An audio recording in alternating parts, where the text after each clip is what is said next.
Good afternoon and welcome to the City Club of Cleveland. I'm Hugh McKay, President of the Board of Directors of the City Club, and we welcome you to another Friday Forum. Over the course of our almost 100-year history, the City Club has welcomed many leaders of the civil rights movement: W.E.B. Du Bois, Rosa Parks, Julian Bond, Jesse Jackson, Reverend Joseph Lowery, and many others.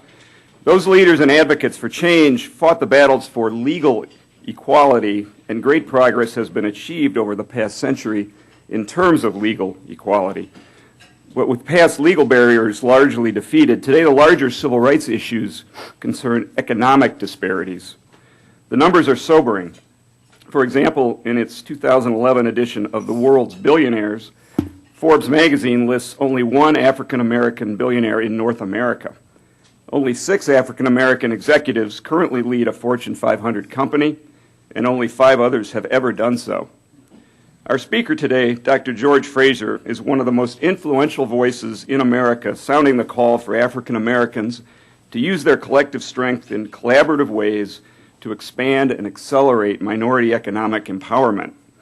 24 years ago, on the cutting edge of this movement, Dr. Fraser founded FraserNet, which today has grown into a global leadership network of 60,000 black professionals, business owners, and community leaders. Dr. Fraser is the author of 2 books: Success Runs in Our Race, The Complete Guide to Effective Networking in the African American Community, which is a critically acclaimed bestseller, and Race for Success, The 10 Best Business Opportunities for Blacks in America.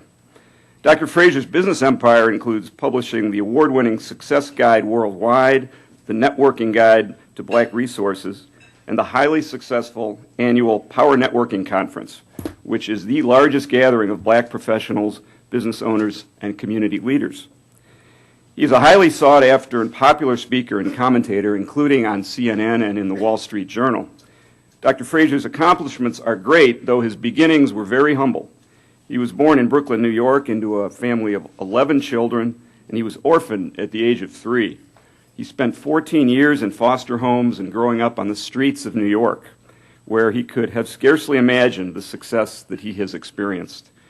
Dr. Fraser's career has included leadership positions with Procter & Gamble, United Way, and Ford Motor Company. Upscale magazine named him one of the top 50 power brokers in Black America, and he was recently inducted into the Minority Business Hall of Fame and Museum. It is a pleasure to welcome to the City Club of Cleveland, Dr. George Fraser.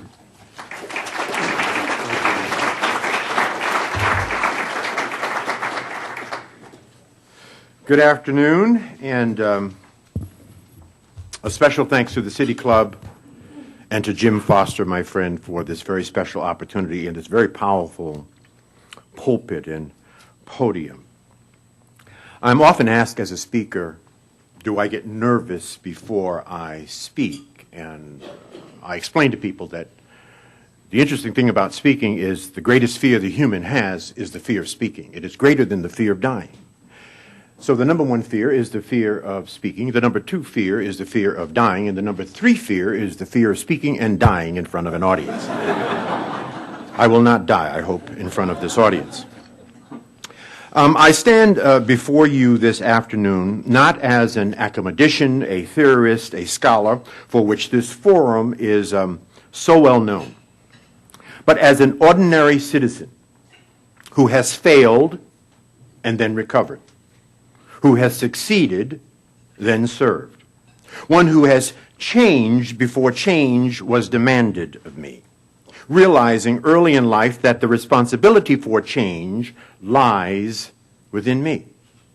I discovered my immense will to thrive when I realized that the meaning of my life was the one that I had chosen for it. And I had several lives or paths to choose from. Without help and support, I could have easily been a victim of my circumstances like so many black children are today. And here is how my life played out, very quickly. My father came to this country in the early 1900s from Guyana. Beautiful black man, married a fair-skinned sister, Ida Mae Baldwin, from Lumpkin, Georgia, and they moved to Brooklyn, New York, and Bedford-Stuyvesant. Because in the early 1900s, Dad could not get a good education and get a good job in America, he was relegated to driving a New York City cab for 40 years of his life. At 3 years old, my mother became mentally ill. There were 11 of us, 8 boys and 3 girls. She was ultimately institutionalized. And so I was put into an orphanage along with all of my other siblings, stayed in an orphanage from 3 to 5 years old, and then, because no one would take 11 children, we were broken up into 3s and then put into foster homes. And I spent the balance of my young life until I aged out of foster homes, 17 years old, growing up on the mean streets and drug-infested streets of Brooklyn, New York. I was put out into the world armed with a vocational diploma in woodworking because no one thought that I was college material. I had some help, but there were certainly low expectations for a young black man at that moment in time. What I also had growing up in New York, in spite of my depressing circumstances, I had Malcolm X speaking to me in one ear and Dr. King speaking to me in the other ear, and Smokey Robinson writing the lyrics to the music that I listened to instead of Lil Wayne, NWA, and Ice Cube. What I did have were family values, role models, leadership, good old-fashioned discipline, and those of you who look like me know what I'm talking about.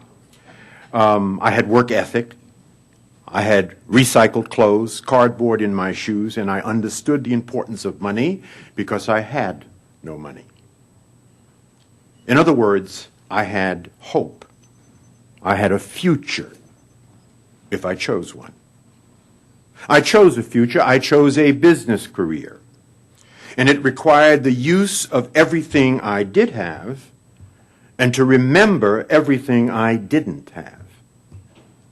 The climb that led me into the Minority Business Hall of Fame and Museum this year was slow, painful, but awesomely rewarding. Now, this is where my story takes a very sharp curve down a slippery slope into a dark tunnel. You see, for the past 25 years, my company, FraserNet, has been engaged in social entrepreneurship. Our goal is to make a profit and then to reinvest that profit back into our community to make a difference in our community. We are a global leadership network of 60,000 top black professionals, business owners, and community leaders, and we are committed to economic development through education, training, and empowerment for black people. Our focus is to train and to educate and to equip black people with new skills, new thinking, and new approaches for personal, professional, and financial success in the 21st century. We have 2 very simple goals, and we've been working on these goals for 25 years. Number 1, to help black people build wealth that can be transferred intergenerationally. That is not that we do not have wealth. We are not poor. We're just broke. We're nearly a $1 trillion annual economy. That's what we bring to the table of America. But our money goes in one direction, away from us, and we're some of America's most conspicuous consumers. There was an interesting article in USA Today on the front page below the fold speaking about black people and their money. And here's what it said. It said that baby boomers, black baby boomers, will be the first generation of Africans in America to raise another generation of Africans in America that will not do better than them. So in the 400-year history that we have been in this country, we are the only generation to raise another generation that will be worse off. That cannot happen. We must fix that. The second goal of FraserNet is to help black people become the #1 employer of black people in the 21st century. That we must move from an old mantra in our family, get a good education and get a good job, to a new mantra of get a good education and to create a job. That we must create work and jobs for our people because that is the only way to raise up the poor. That we ultimately, before the end of the century, and you know, I didn't say in the next 5 years, I didn't say in the next 10 years, I didn't even say within my generation. Within the next century, because I believe it will take 3 to 5 more generations to achieve this goal, we ultimately must become the #1 employer of our own people. We will use effective networking techniques as the infrastructure for achieving these goals. So, The question is, how is it going? Well, I report to you today that after 25 years, 2,000 speeches, 3 best-selling books, producing over 200 workshops, seminars, national conferences, 450 radio and television interviews, 4 million air miles, thousands of hotel room nights, the state of our condition, from my perspective, metaphorically, is this. Black people are driving a luxury car. We are rolling on 4 tires, but each of those tires have leaks, including the spare. And our transmission is broke, and we are temporarily stuck in reverse. We are in the South. There is no more cotton to pick, so now what? While many of us are doing fine and doing all the right things, most of us are not. And I'm angry about this. If Dr. King were to magically reappear and to assess our progress since his death 43 years ago, he would be very pleased that President Obama occupies the White House. He essentially predicted it. But he would be very frustrated, as I am, about almost everything else, especially our economic progress, which was one of his main goals beyond his civil rights goals for black people. But the history of injustice has left a legacy for us that finds African Americans represented disproportionately in high numbers in almost every significant social statistic in this country. Proportionately, blacks are the most unemployed, the most incarcerated, the most impoverished, and therefore we are the most vulnerable to schemes, both religious schemes, political schemes, and economic schemes that appear to offer us relief. Blacks in Texas alone, for example, spend $1.1 billion a year on lottery tickets, hoping for economic deliverance. The statistics are harrowing. 70% of our children are born out of wedlock. There is a moral and family crisis in our community. 50% of our children drop out of high school. Could you imagine a black man growing up in America in the 21st century without a high school diploma? Where will he be going? To jail. We have the lowest SAT scores for the 10th year in a row. There are more black men in prison than were enslaved in 1850. There are extraordinarily high disparities between white and black median income, net worth, home and business ownership. We have a shrinking black middle class, partly because of the economy and partly because of the financial illiteracy, bad choices, and the economic leakage in our community.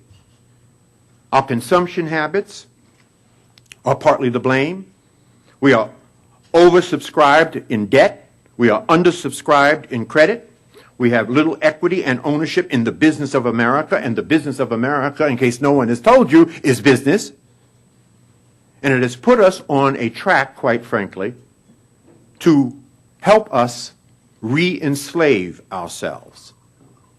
This is simply madness. When America catches a cold, black people catch pneumonia. And if these statistics were spread evenly across all Americans, there would be anarchy. In fact, today, just a shrinking middle class and the raping and pillaging of our economy has produced the Occupy Wall Street movement and the Tea Party movement. The one thing I admire about both movements is that they got angry and they did something about it, whether you agree with them or not.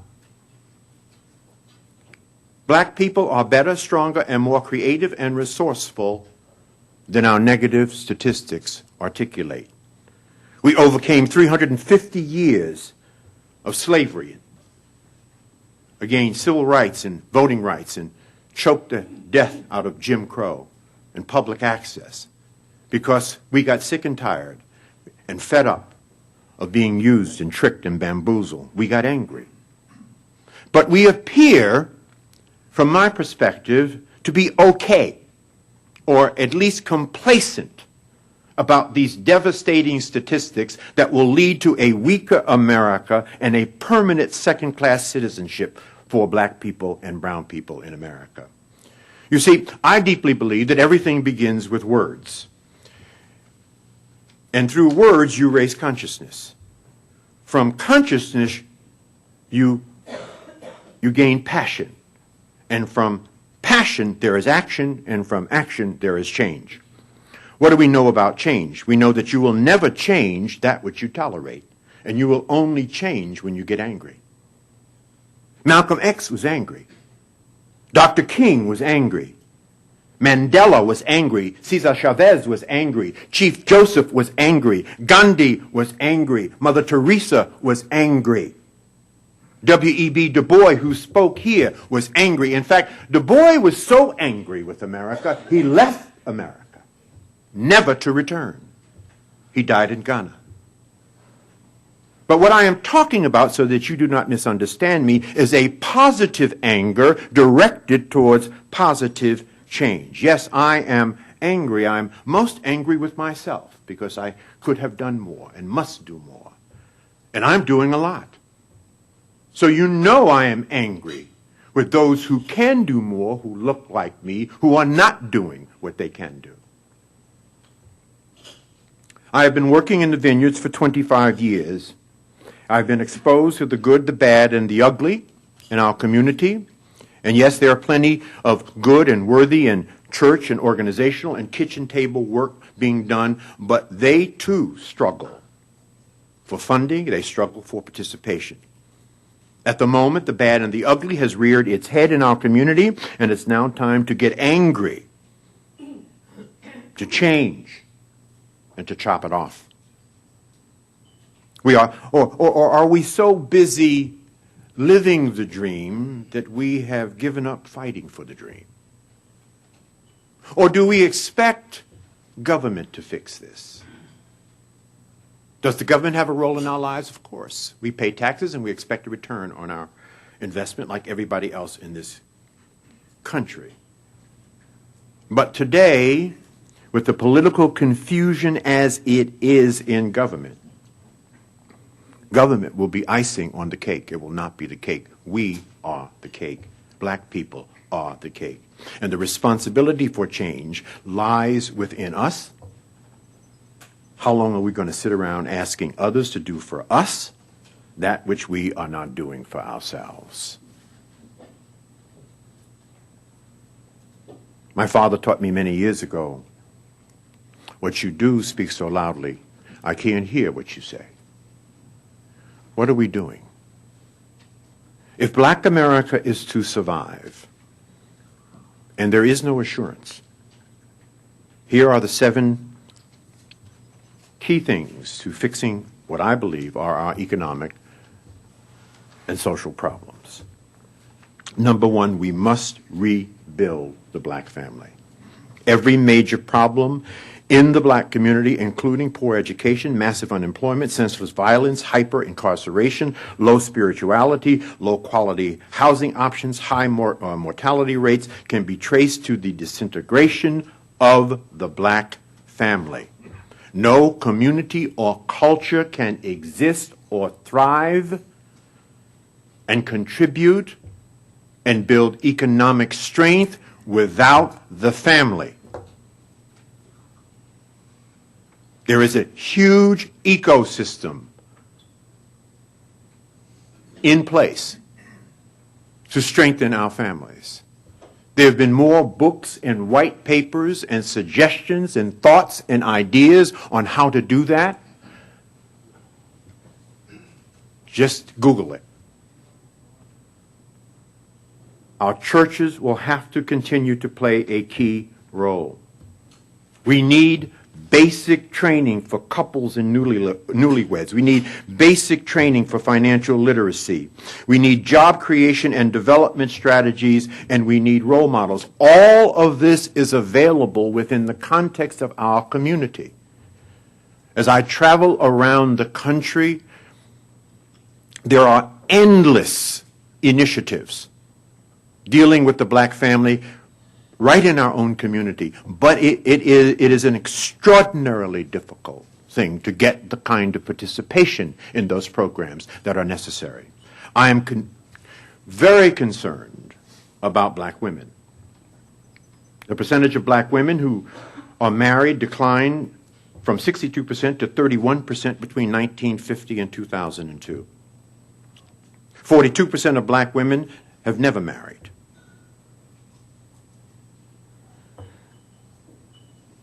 And 70% of all black families were headed by a household in 1963. In 2002, only 48%. I am very concerned about our family structure.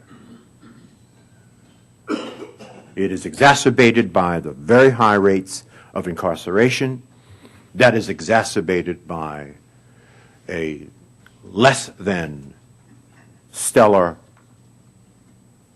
record of our urban education system. So that's number one. We must work on building the black family, rebuilding the black family.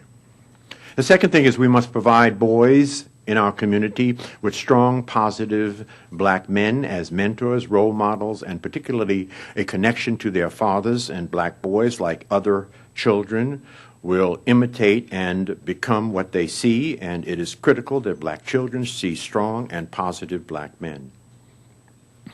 That is not what they see on television.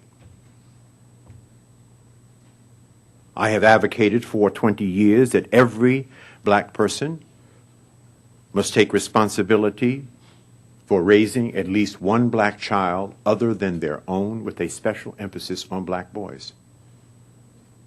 I'm assuming that you're doing right by your own children, but that is not enough. The question that many of them have is, what child might that be? It could probably be somebody in your own family. All of us have a knucklehead brother or sister with some knucklehead nieces and nephews. Take responsibility for them. Take responsibility and see them through in and out of high school minimally, and in and out of college. So we must take responsibility for our children. Susan Taylor was here last night. She started the National Cares Mentoring Movement because we do not have enough black people mentoring our own children. There are more white people, according to Susan, mentoring black children than black people. That is not acceptable. 60% of the black workforce in America are in executive, 9 million of us, executive, managerial, supervisory, professional specialty, vocational, technical, administrative, sales, and business ownership positions. That is an army of potential role models and mentors to help those who are stuck in the cycle of poverty. In fact, there is no army in the entire world larger than the army of black people that have succeeded in this country. So we have the potential to mentor our own children, but we don't. Number three, we must control the negative peer culture and electronic media that mold many black boys and men into violent, irresponsible, and uncaring human beings and molds us into consumers. Either black people will control the media that they consume or the media will control them. We must turn off the television. The average black family watches 70 hours of television a week. That's 10 hours a day. That's madness. Read. Invest in personal growth and development, and there are endless examples of personal growth and development opportunities, workshops, seminars, and conferences in our community. But all of these organizations putting on these workshops struggle, for funding and struggle to get people to come. I've been at this for 25 years. And if it were not for corporate and institutional sponsors, we could not put on our SuccessNet event. We celebrated the 90th one last night. And we struggled to get people to come, to learn and to grow. I'm recommending that we invest at least 2% of our annual income in personal growth and development, to include reading, workshops, seminars. Number four, understand for the rest of our existence, black people will live in a STEM world, a world based on science, technology, engineering, math, and medicine. And if we are to survive It will be because we understand and master STEM, and we must teach black children accordingly. 60% of black fourth graders today cannot read at grade level. They're headed for jail. They're building prisons and prison cells based on that number. 60% of us cannot read at grade level in the fourth grade. So the next real emphasis in our schools must be on reading and math. Reading and math. If your child cannot read at a fourth grade level, and you do not know this, shame on you. You need your behind kicked, and you need to do whatever you need to do by any means necessary to make sure your child can read. In the 21st century, we must do that. Number 5, control our economic fate by mastering the principles of networking, entrepreneurship, because we do not lack opportunity. This is the greatest country in the world. I've traveled all over the world. I've been every place that black people have been dispersed, to South Africa, East Africa, West Africa, Central Africa, North Africa, all over South America, and all over the Caribbean. There are no black people in the entire world doing better than we are. In fact, we are the beacon of hope for every single person of African descent in the entire world. So we do not lack opportunity in this great country. What we lack as business people is capacity. There's unlimited opportunity. So the 21st century for us has to be about building our capacity to take advantage of the unlimited opportunities.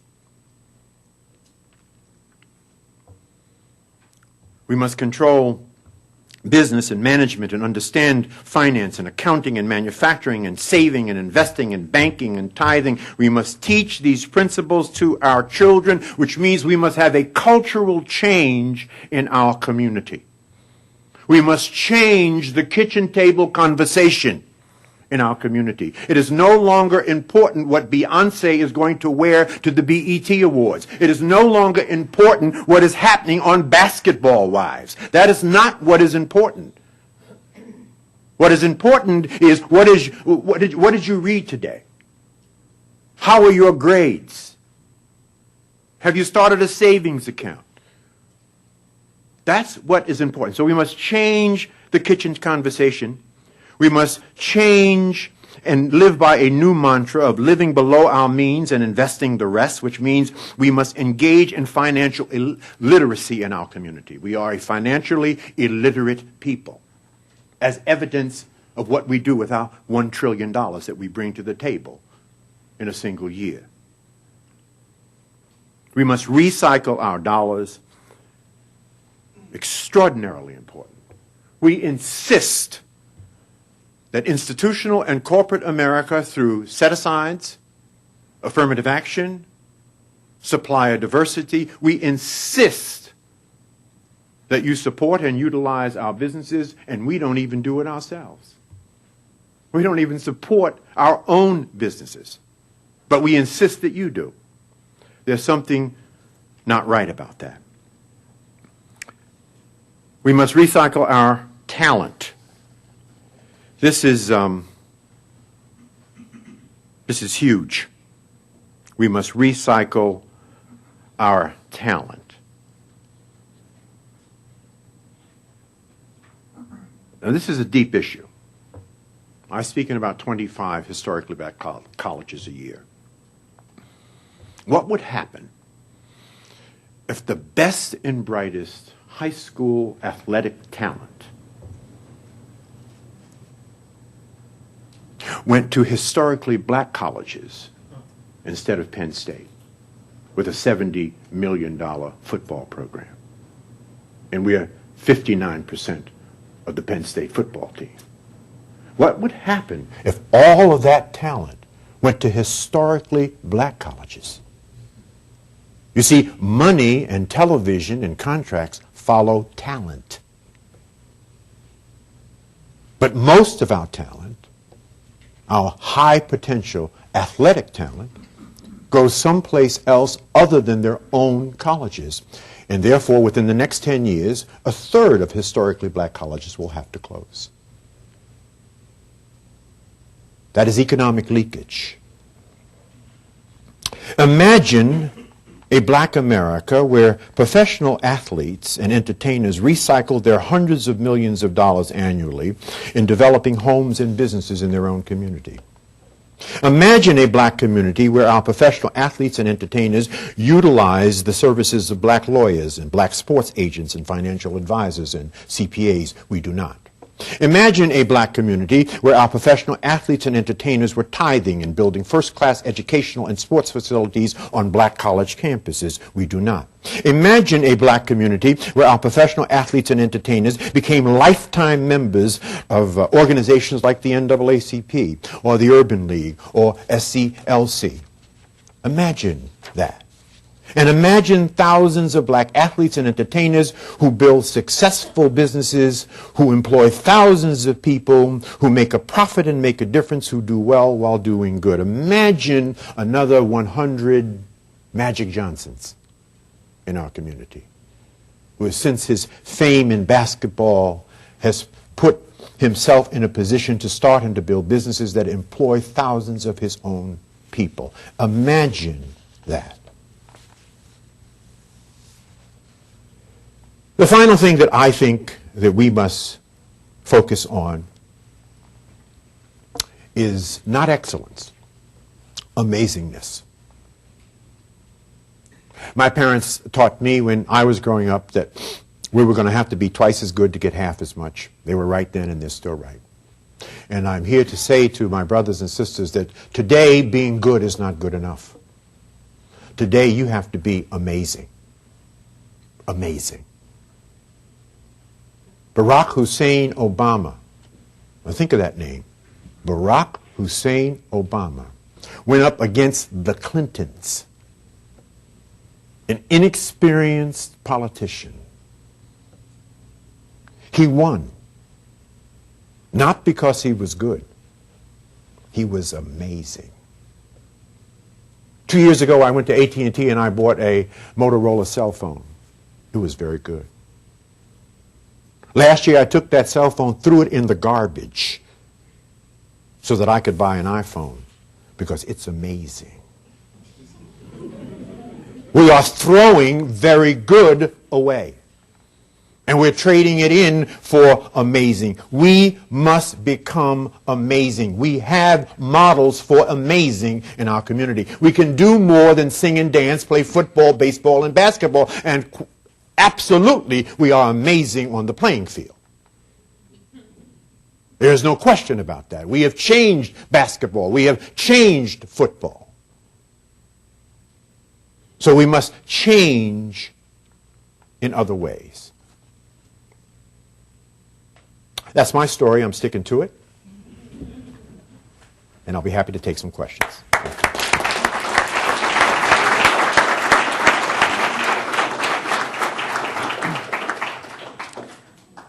Today at the City Club of Cleveland, we're listening to a Friday Forum featuring Dr. George Fraser, founder and CEO of FraserNet, Inc. We will return to our speaker in a minute for our traditional City Club questions. We encourage you to formulate your questions now, and please remember to keep them brief. In 2012, the City Club of Cleveland will turn 100 years old. Our celebration is already underway, and we will be actively soliciting support from the community through our campaign for a new century. To learn more about the 100th anniversary events, visit the City Club website, www.cityclub.org/100. And if you're not yet a member of the City Club, please do join the City Club. We can use you. We welcome all of you here and those listening to WCPN 90.3 FM, WCLV, WTAM, or one of the many radio stations across the country. Our television broadcast partner is WVIZ PBS IdeaStream. Television broadcasts of the City Club are made possible by Cleveland State University and PNC. Our live webcast is supported by the University of Akron. We're pleased to welcome guests at tables hosted by Kent State University. Thank you for joining us today. And today is the Tom L.E. Bloom Memorial Forum made possible by a generous endowment gift from the Friends of Thomas Bloom. Thank you for your support, and we'd like to offer up some applause for that support.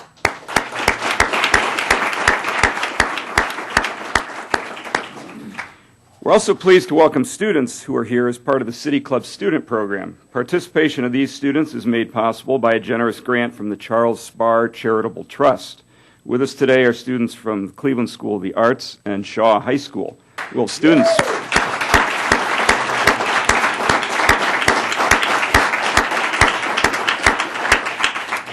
Now we'd like to return to our speaker for our traditional City Club question and answer period. We welcome questions from everyone, including guests. And holding the microphone today is City Club Program Director Carrie Miller. First question, please. How you doing, sir? I'm doing wonderful, thank you. Okay. My question is this: it's primarily for our youth. Our youth today struggle with the three. Excuse me. Our youth struggle with the needs of basic needs of food, clothing, and shelter because their home environment is for whatever reason. But however, our youth have a lot of people who are diamonds in the rough, if you will. They have a lot of raw talent. Okay. In the area, what advice would you give to our youth today in these three areas? Economic, education, and entrepreneurship. What would your advice be to the youth? The first thing I would suggest that they do is they Google Newsweek magazine's article on the 20 most useless college degrees in America. That's the first thing. When you look at those useless degrees, we are engaged in getting many of those degrees, and they are totally useless in the 21st century. The second thing I would ask them to do is to deliver themselves from the toxic people and bloodsuckers in their life, people who drain them of their time, their energy, and their patience. This is extremely important. The people that they associate themselves with will have more influence on them, essentially, than their parents. There was an interesting study that came out recently. It said that it is more important for a child to grow up in a great neighborhood. In a great neighborhood with crazy parents than to grow up in a bad neighborhood with wonderful parents. Think about that. Your associations, your affiliations. What does that mean? It means that if you're hanging out with others that are getting C's and D's, you're going to get a C or D. If you're hanging out with other brothers who are getting in trouble with the law, before they get out of school, you're going to get in trouble with the law. I say to my sister friends when I speak in high schools and colleges, if you're hanging out with young ladies who are having babies before they get out of college or high school, you're going to have a baby. If you're hanging out with other sisters who are getting C's and D's, you're going to get C's and D's. And if you're hanging out with hoes, you're a hoe. Don't spend major time with minor people. People going nowhere want you to go nowhere with them. People doing nothing want you to do nothing with them. If you want to change your life, change your relationships. I speak in prisons 5 or 6 times a year. 5 or 6 times a year. There are 1.1 million black men in prison. And for 20 years I've asked the same question. How did you get here? And the answer is always the same. The people I was associated with, the people I was hanging out with. We must change our associations. That's what I would advise young people to do today. And of course, don't just get out of school with C's and D's. That ain't getting you nothing in the 21st century. You will get no love with C's and D's. Get out with the best grades you can so that you can get into the best schools you can, because that will impact your lifelong earnings. Let me say that differently. Now, this is related to money. Your wealth will determine where you live. Where you live will determine the quality of your children's education. Your children's education and the quality of their education will determine the quality of their higher education, and their higher education will determine the quality or the amount of their lifelong earnings. And your children's lifelong earnings will determine where your children live. And where your children live will determine where your grandchildren go to school. And where your grandchildren go to school will determine the quality of your grandchildren's higher education, and the quality of your grandchildren's higher education will determine your grandchildren's lifelong earnings. Do you understand the cycle of poverty here? Next question. Dr. Fraser, you spoke, you identified many of the problems that are facing black America today. And of course, many of those same problems are facing white America today. And probably among that entire list, the one that stands out is the matter of unemployment. Mm-hmm. Back in the 30s, when Franklin Roosevelt was president, some of us remember how he attacked the unemployment, which was much more serious than today, but some of the very same problems you described were also here then. And his method basically was to have the government get very involved in funding funds for basically improving the infrastructure. And my question is, to what extent do you think that kind of approach would be helpful today, and what are the factors that keep it from coming into existence? Thank you for that question. Very good question. I think it would be wonderful. I think with this current state of confusion in our political system, it will be 5 to 10 years before we see a program like Franklin Delano Roosevelt implement to alleviate joblessness right after the Depression. And so my focus today, though, as I hope I made clear, was not what government can do. Government can do. Government must do. Government has a role in everybody's life. But we are in gridlock right now. It is a mess out here politically.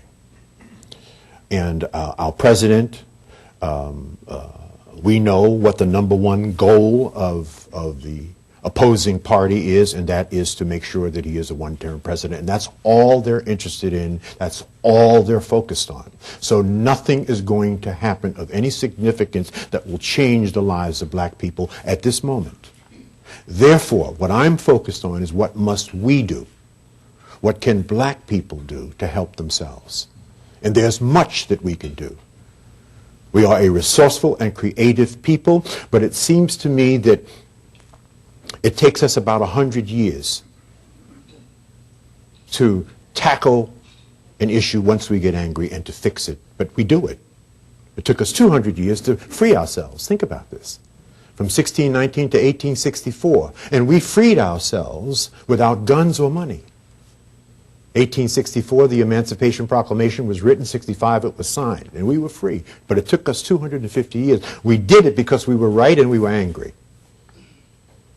We then began to march down the path for civil rights, voting rights, public access, and the killing of Jim Crow. That took 100 years, from 1864 to 1964. The civil rights laws were signed. 65, the Voting Rights Act was signed. It took us 100 years, but we did it without guns or money. Why? Because we were right. So it seems to me one of the challenges and one of the reasons we are not getting to the promised land is that and there's a biblical analogy, when the Israelites were freed from the Pharaoh, they had to wander in the desert for 40 years to understand that freedom ain't free. That it is harder to be free than it is to be enslaved, because now you have to organize, now you have to connect, now you have to collaborate, now you have to build infrastructure. This is much more difficult than someone telling you what to do every minute of your lives. So if you think about this deeply, we have really got the last pieces of our freedom in 1964 and 1965. In our lifetime. So for the last 40 years, we have been partying. But I'm here to announce that the party is over. And now we must get serious, and there are things that we can do. And there need not be another book written about this. I mean, it has been analyzed, there are white papers, there are a million suggestions of what can be done. We must now get down to the business of doing it. And this is what makes me angry. A, I'm not doing enough, and I'm doing a lot. So as I said earlier, you know I'm angry with those who can do more but do not do anything. There's much that we can do ourselves that would demonstrate to a greater community the thought and the willingness of the greater community to do even more than what they're doing. And this is what frustrates me, and this requires a different kind of leadership in the 21st century. I've observed, seen, heard that over the years that the black Americans seem to resent a lot of time people that attempt to rise to get someplace in the community. Is that correct? And yeah, this is a common cultural phenomenon. We don't generally talk about this in public.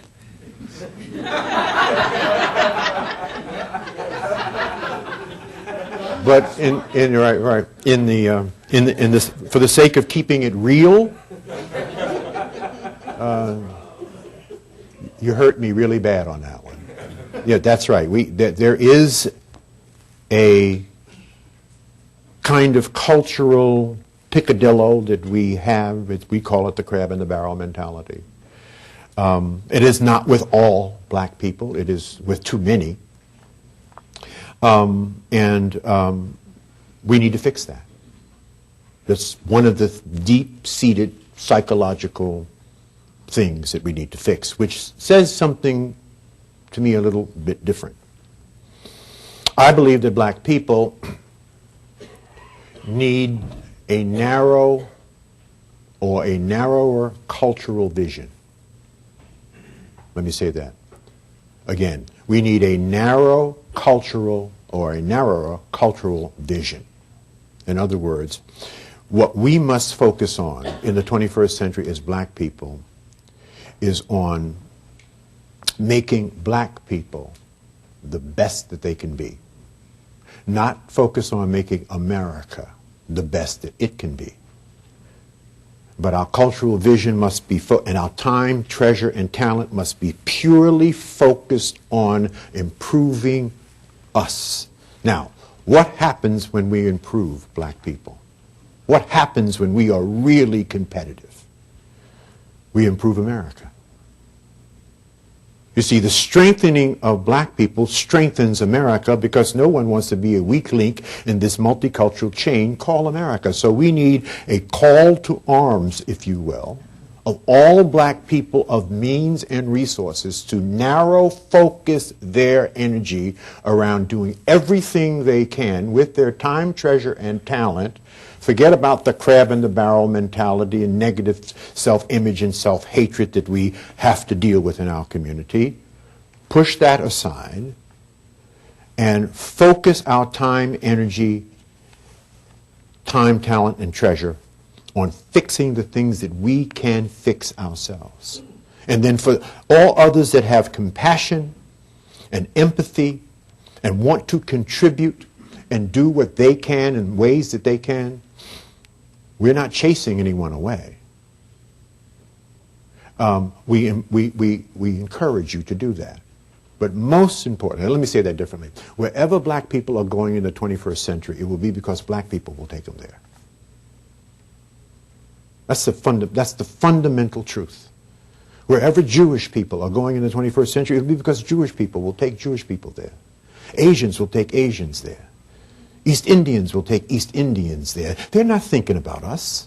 They're thinking about East Indians. They're thinking about their children. They're thinking about their wives and their families and their communities. That's what they should be thinking about. That's what we need to think about. Next question. Thank you, Dr. Fraser, for your words and also for keeping it real. I'm serious. I think it made an impact on me to hear you be so real. You talked about being amazing. My mother taught me the same thing. You have to be 10 times better. I'm starting to get tears. I'm not quite certain why, but one of the things I think that keeps us from being amazing in the Black community is our mental health. And I wonder, you hit on it a little bit in answer to this gentleman's question, but I wonder if you would talk a little bit more about the mental health of our community and how you, just remarks on it and what you would do to address it. I'm going to, it's a deep question. A good friend of mine, and renowned black psychologist, Dr. Naim Akbar, who we have had at our conferences for many years, one of the great thinkers about the mental health of black people, has been saying, quite frankly, for 20 years, and he's written this, so I'm not saying anything out of school, that black people are insane. That we are the only species on the planet that will not act in its own best interest. And it comes from a legacy, generations of being told that we are less than. Not one or two, but for 350 years, that's what we were told. And so you just don't deliver yourself from that thinking in a generation or two. So we are not mentally healthy. I mean, I didn't want to say that, but it's evident. It's evident.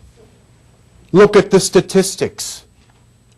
Look at who is capable of doing more, but do not do more. What is that? A very good white friend of mine said to me not long ago, and I think he was being a little bit facetious. He said, "George, can I say something to you and be very frank?" He said, I want you to know that in general, white people are not really thinking about black people. And if we're not thinking about you, and you are not thinking about you, who's thinking about you? He said, we are thinking about what it takes to struggle and survive and thrive in the toughest of times. That's number one on our mind. Is anybody in your community thinking about what they can do? I mean, he was very, very candid. And, you know, I punched him and So, next question. Hello, my name is Brianna Davis. I'm a 10th grader at Shaw High School. Thank you for being here. Great school, great mayor. Yeah. Great mayor right here. Mayor of East Cleveland right here. My question is, how do you think we can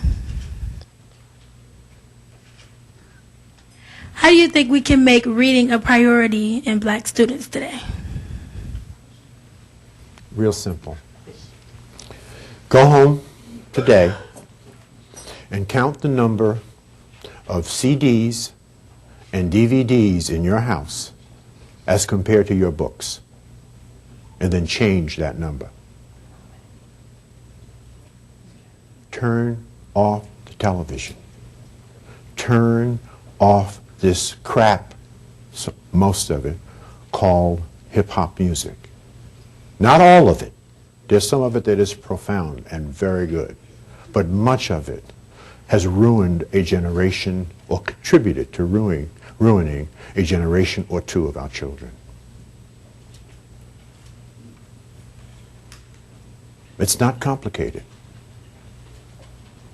Yes. Hi, I have been tweeting many of your quotes on behalf of the City Club, and the last quote that I tweeted was, if you want to change your life, change your associations. Yes, and change your relationships. Change your relationships. Thank you right. for tweeting. Sure. And JT Bill UPS tweeted, how do we go about making this happen specifically?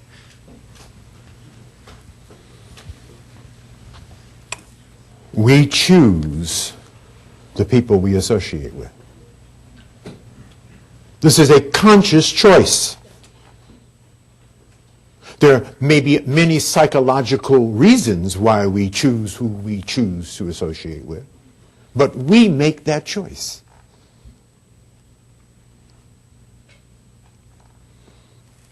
Make different choices.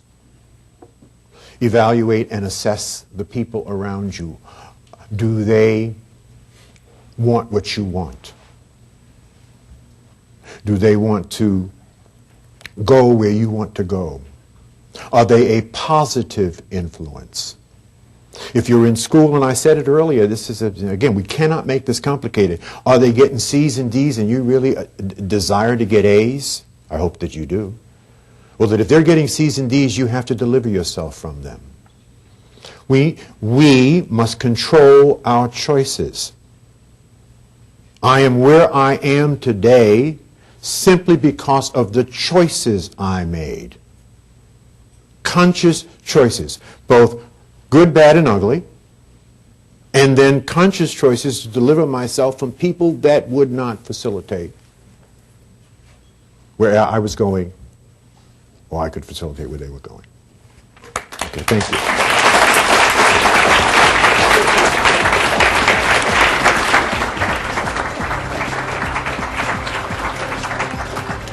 Today at the City Club of Cleveland, we've been listening to a Friday Forum featuring Dr. George Fraser, founder and CEO of FraserNet, Inc. Thank you, Dr. Fraser. Thank you, ladies and gentlemen. This forum is now adjourned. For information on upcoming speakers or for podcasts of the City Club, go to cityclub.org.